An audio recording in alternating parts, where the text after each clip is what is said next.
नमस्कार, स्वागत है आप सभी का एपेक्स न्यूज इंडिया में। मैं हूं आपके साथ अब्दुल करीम। देश की तमाम बड़ी खबरें आपके लिए हम लेकर आए हैं, लेकिन खबरों की शुरुआत करेंगे उससे पहले आपको हम दिखाते हैं इस वक्त के हेडलाइंस।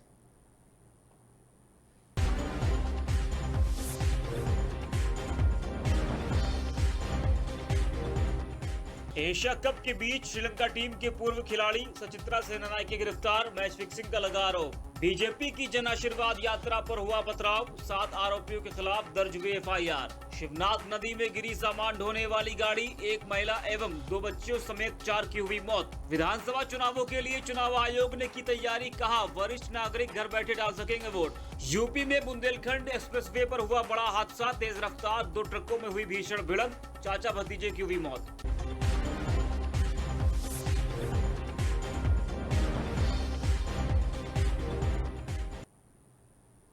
तो शुरुआत करेंगे खबरों की। सनातन धर्म को लेकर अपने बयान पर गिरे डीएमके नेता और तमिलनाडु के मुख्यमंत्री एमके स्टालिन के बेटे उदयनिधि स्टालिन ने माफी मांगने से इनकार कर दिया है। इस बीच उन्होंने एक बार फिर से अपने बयान को दोहराने की बात भी की है। उदयनिधि स्टालिन ने अपने बयान पर हो रहे चौतरफा सियासी हमलों पर कहा, माननीय राष्ट्रपति द्रौपदी मुर्मू को नई संसद के उद्घाटन के मौके पर नहीं बुलाया गया। ये सनातन धर्म का सबसे बेहतरीन उदाहरण है। उदयनिधि के बयान को लेकर बीजेपी ने विपक्षी दलों के गठबंधन पर सवाल भी खड़े किए। बीजेपी ने विपक्षी के गठबंधन से माफी की मांग की है। हालांकि इंडिया गठबंधन में उदयनिधि स्टालिन के बयानों को लेकर भी अलग अलग राय सामने आ रही है। कुछ पार्टियां उनके बयान का समर्थन कर रही हैं, तो कुछ ने उदयनिधि को संयम बरतने की सलाह दी है। उदयनिधि स्टालिन के बयान पर पश्चिम बंगाल की सीएम ममता बनर्जी ने कहा, मैं तमिलनाडु के लोगों का बहुत सम्मान करती हूं, लेकिन उनसे मेरा विनम्र अनुरोध है कि हर धर्म की अपनी अलग अलग भावनाएं होती हैं। हमें ऐसे किसी भी मामले में शामिल नहीं होना चाहिए जिससे किसी भी वर्ग को ठोस पहुंचे। तो उदयनिधि स्टालिन ने जो बयान दिया है उस पर जमकर बयानबाजी हो रही है। सत्ता पक्ष लगातार इंडिया गठबंधन पर हमलावर है, वहीं कुछ जो इंडिया गठबंधन में कुछ दल हैं वो उदयनिधि के इस बयान की निंदा भी कर रहे हैं। जैसे कि पश्चिम बंगाल की मुख्यमंत्री ममता बनर्जी का कहना है कि वो ऐसे बयानबाजी से दूर रहे तमाम लोग।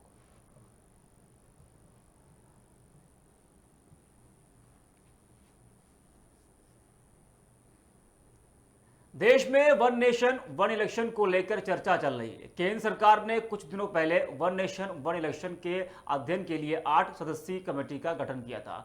समाचार एजेंसी एएनआई के मुताबिक दिल्ली में पूर्व राष्ट्रपति रामनाथ कोविंद की अध्यक्षता में one nation one election committee की पहली आधिकारिक बैठक आज होने की संभावना है। जानकारी के मुताबिक दोपहर 3 बजे ये बैठक हो सकती है। आपको बता दें कि कुछ दिनों पहले रामनाथ कोविंद ने कानून मंत्रालय के अधिकारियों से मुलाकात भी की थी और यह बैठक रामनाथ कोविंद के आवास पर होगी। इस बैठक में कुल 8 लोग शामिल किए गए हैं। इसमें अमित शाह, अधीर रंजन चौधरी, गुलाम नबी आजाद, एनके सिंह, सुभाष कश्यप, हरीश साल्वे और संजय कोठारी अन्य सदस्य होंगे। गौरतलब है कि कांग्रेस सांसद अधीर रंजन चौधरी ने इस कमेटी से अपना नाम वापस लेने के लिए मांग की है।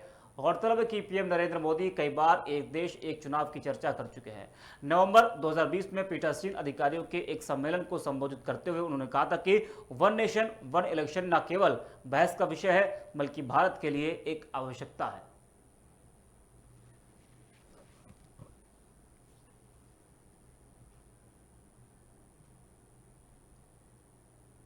18 सितंबर को शुरू होने वाले संसद के विशेष सत्र से 12 दिन पहले सोनिया गांधी ने पीएम मोदी को एक चिट्ठी लिखी है, जिसमें सोनिया गांधी ने सरकार से महंगाई, भारत चीन बॉर्डर विवाद और मणिपुर जैसे गंभीर मामलों पर बात करने की बात कही है। वहीं कांग्रेस संसदीय दल की अध्यक्ष सोनिया गांधी ने 24 पार्टियों की ओर से प्रधानमंत्री नरेंद्र मोदी को यह लेटर भेजा है।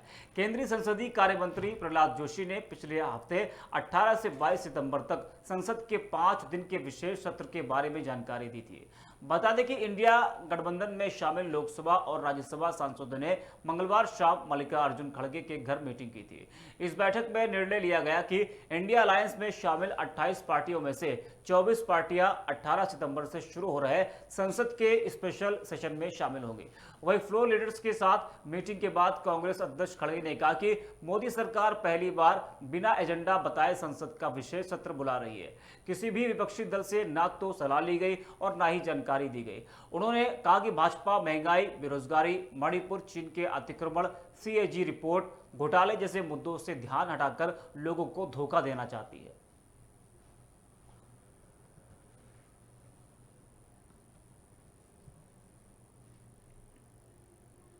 बढ़ते हैं अगली खबर की तरफ। मराठा आरक्षण के मुद्दे को लेकर कार्यकर्ता मनोज जरांगे 29 अगस्त से भूख हड़ताल पर बैठे हैं।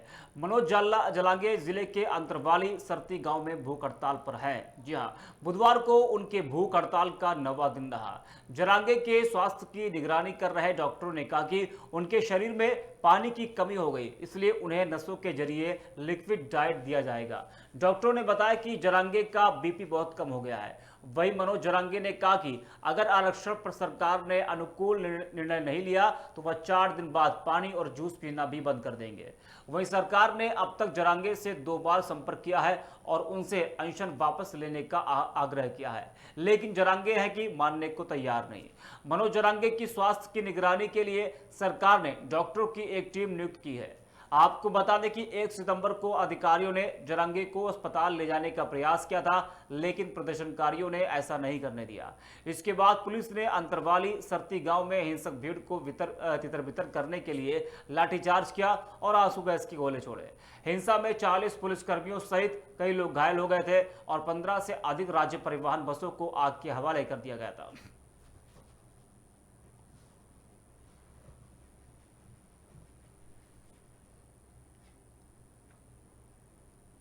मुख्य निर्वाचन आयुक्त राजीव कुमार ने विधानसभा चुनाव को लेकर बड़ी जानकारी दी है। उन्होंने कहा कि मध्य प्रदेश में निष्पक्ष विधानसभा चुनाव कराने के लिए तैयारी पूरी हो गई है। वरिष्ठ नागरिक ज्यादा से ज्यादा वोटिंग करें, इसके लिए खास व्यवस्था की गई है। वह घर से वोटिंग कर सकेंगे। उन्होंने कहा कि इस बार कुल 5,52,00,000 वोटर नई सरकार चुनेंगे। आपको बता दें कि भोपाल में बुधवार को निर्वाचन आयोग की प्रेस कॉन्फ्रेंस आयोजित की गई, जिसमें राजीव कुमार ने बताया कि चुनाव तैयारियों की समीक्षा पूरी हो गई है। आयोग के पदाधिकारियों ने 3 दिनों तक अलग अलग स्तरों पर बैठक की, तैयारियों की समीक्षा की गई है। निर्वाचन आयुक्त अनूप चंद्र पांडे और अरुण गोयल भी प्रेस कॉन्फ्रेंस में मौजूद थे। इस मौके पर उन्होंने बताया कि वरिष्ठ नागरिक 12 फॉर्म को भरकर घर से वोटिंग कर सकेंगे। वरिष्ठ नागरिकों को नामांकन प्रक्रिया शुरू होने से 5 दिन के भीतर फॉर्म 12D भरकर जमा करना होगा। वोटिंग के लिए निर्वाचन टीम उनके घर जाकर वोटिंग कराएगी। इसकी रिकॉर्डिंग भी कराई जाएगी।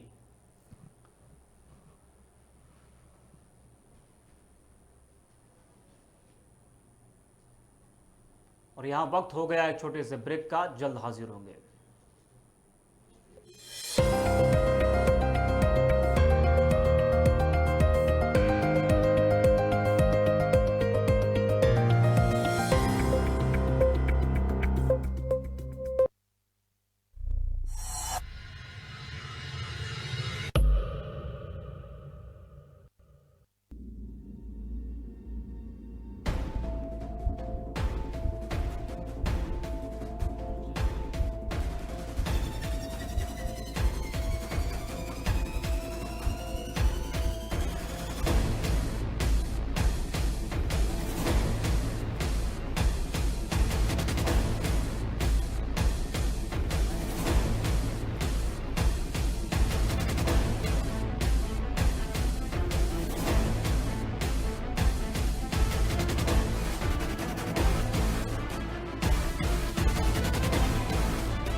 मैं बोल रही हूँ ना कि मुझे शादी नहीं करनी है अभी। देख, मैं लड़के को देख रही हूँ बस।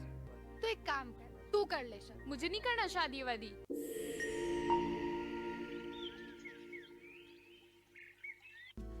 रीना, अमन, आपको सिगरेट पीते देखा ना तो थोड़ा सा ऑकवर्ड हो। मैं सिगरेट पी रही थी तो मैं वाइफ मटेरियल नहीं हूँ। वैसे एक बात पूछूं, ओनली सिगरेट या कभी कभी? एनीवेज, आपकी हॉबीज क्या क्या हैं? Sex interest. दिन भर तो मेरा खुद पर कंट्रोल रहता है, बट शाम शुरू होते होते ना शिकार ढूंढने लगते हैं। क्या बोला मम्मी ने? मना कर दिया ना उसने? उसने हाँ कर दिया है।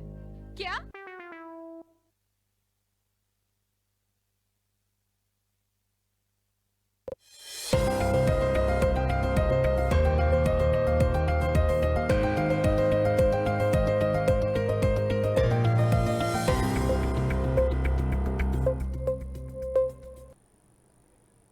ब्रेक के बाद स्वागत है आप सभी का। शुरुआत करते हैं खबरों की। मध्य प्रदेश के नीमच जिले में भारतीय जनता पार्टी की जन आशीर्वाद यात्रा पर हुए हमले में पुलिस ने 7 लोगों को मामला दर्ज कर लिया है। राज्य के गृह मंत्री नरोत्तम मिश्रा ने बीते दिन बुधवार को इसकी जानकारी देते हुए दावा किया कि सभी हमलावर कांग्रेस से जुड़े हुए थे। आपको बता दें कि नीमच जिले में शाम को बीजेपी की जन आशीर्वाद यात्रा निकाली गई थी और इस दौरान कांग्रेस समर्थकों ने मार्च में शामिल वाहनों के साथ तोड़फोड़ की। एमपी भाजपा अध्यक्ष वी.डी. शर्मा द्वारा लगाए गए आरोपों को खारिज करते हुए कांग्रेस ने कहा कि यह हमला सत्तारूढ़ दल और मुख्यमंत्री शिवराज सिंह चौहान के नेतृत्व वाली सरकार के खिलाफ लोगों के गुस्से को दर्शाता है। बता दें कि बुधवार को रीवा में पत्रकारों से बात करते हुए मध्य प्रदेश के गृह मंत्री ने कहा कि प्रदेश कांग्रेस अध्यक्ष कमलनाथ ने कहा था कि मणिपुर की तरह मध्य प्रदेश में भी पथराव हो सकता है। उन्होंने कहा कि कांग्रेस के राज्यसभा सदस्य दिग्विजय सिंह ने नू हिंसा का उदाहरण देते हुए कहा था कि यह मध्य प्रदेश में दोहराया जा सकता है। बता दें कि नीमच पथराव में कांग्रेस से जुड़े खेमा गुर्जर समेत 7 लोगों के खिलाफ एफआईआर दर्ज की गई है।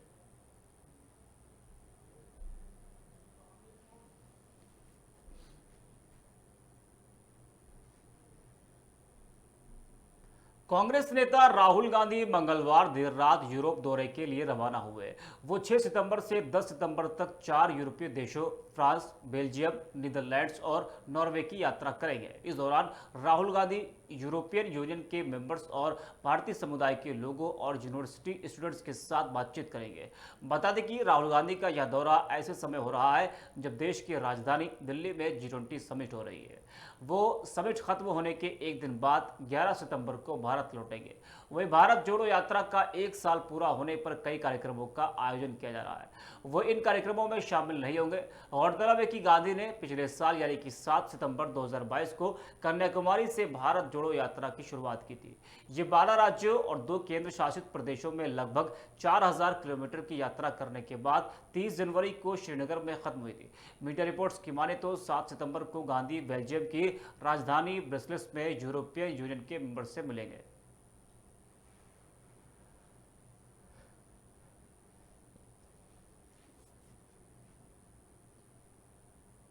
G20 सम्मेलन को लेकर दिल्ली में सुरक्षा व्यवस्था को फुल प्रूफ कर दिया गया है। दिल्ली पुलिस के साथ साथ पैरामिलिट्री जवान और एनएसजी कमांडो की तैनाती तक कर दी गई है। G20 सम्मेलन में अमेरिका के राष्ट्रपति जो बाइडेन समेत कई अन्य देशों के राष्ट्र प्रमुख भी शामिल होने वाले हैं। वीवीआईपी मेहमानों के आगमन को लेकर सुरक्षा व्यवस्था को भी कई स्तर पर रखा गया है। सुरक्षा में किसी तरह की कोई चूक ना हो, इसके लिए दिल्ली पुलिस ने एंटी रॉयट इक्विपमेंट और एंटी प्रोटेस्ट इक्विपमेंट में से लैस विक्रांत गाड़ियों को राजधानी के हर जिले में तैनात कर दिया है। इसके साथ ही विक्रांत के अंदर jacket, bullet proof jacket, shield, torch, helmet, डंडे, mirror chest protector, gloves, mask, tyre, killer जैसी चीजों भी उपलब्ध कराई गई है ताकि किसी भी आपात स्थिति में तुरंत के तुरंत ही निपटा जा सके। विक्रांत की कई खूबियां भी है। गाड़ी में हैवी सायरल है, साथ ही अंदर और बाहर सीसीटीवी कैमरे भी लगे हुए हैं। किसी भी आपात स्थिति से निपटने के लिए ये गाड़ी कुछ मिनटों में ही मौके पर पहुंच जाएगी। गौरतलब है कि दिल्ली में G20 सम्मेलन के लिए विदेशी मेहमानों के आने का सिलसिला शुरू हो गया है। इस शिखर सम्मेलन में दुनिया की 20 प्रमुख अर्थव्यवस्थाओं के समूह के नेता डिजिटल परिवर्तन, जलवायु, वित्त पोषण, सतत विकास, लक्ष्य SDG और खाद्य सुरक्षा सहित कई प्रमुख वैश्विक मुद्दों पर चर्चा करेंगे और समाधान ढूंढेंगे।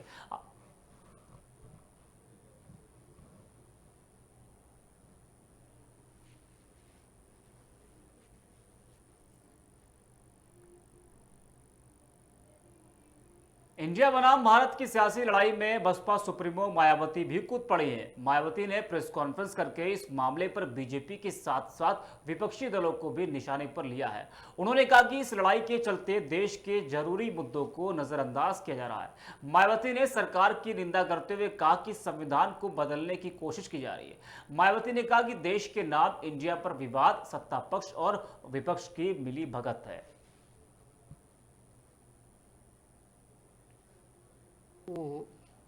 जैसा कि ये विदित है कि भारत अर्थात इंडिया देश का चिर परिचित व गरिमा में संवैधानिक नाम है तथा परम पूज्य बाबा साहब डॉक्टर भीमराव अंबेडकर के इस पवित्र मानवतावादी व जन कल्याणकारी संविधान से अपने देश के सभी जाति एवं धर्मों को मानने वाले लोगों का अपार प्रेम, बेहद लगाव एवं सम्मान है, जिसे बदल के व छेड़छाड़ आदि करके इनकी भावना के साथ कोई भी खिलवाड़ करना क्या ये उचित व न्याय संगत है।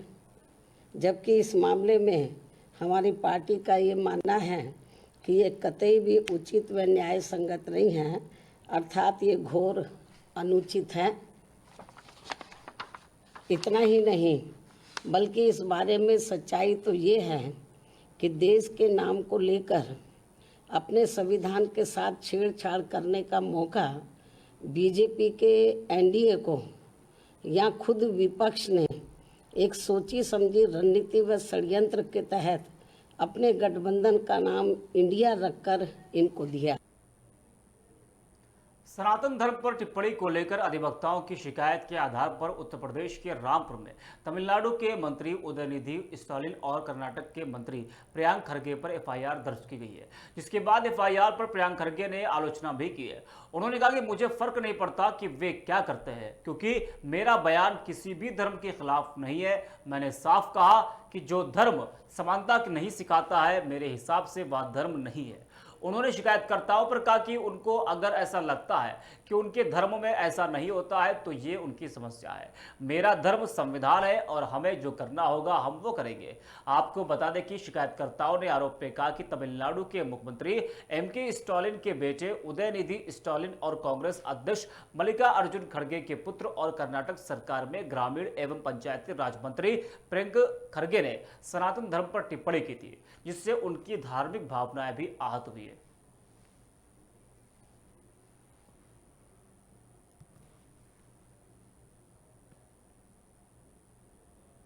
तो फिलहाल के लिए खबरों में बस इतना ही। देश और दुनिया की तमाम बड़ी खबरों के लिए आप देखते रहिए एपेक्स न्यूज़ इंडिया।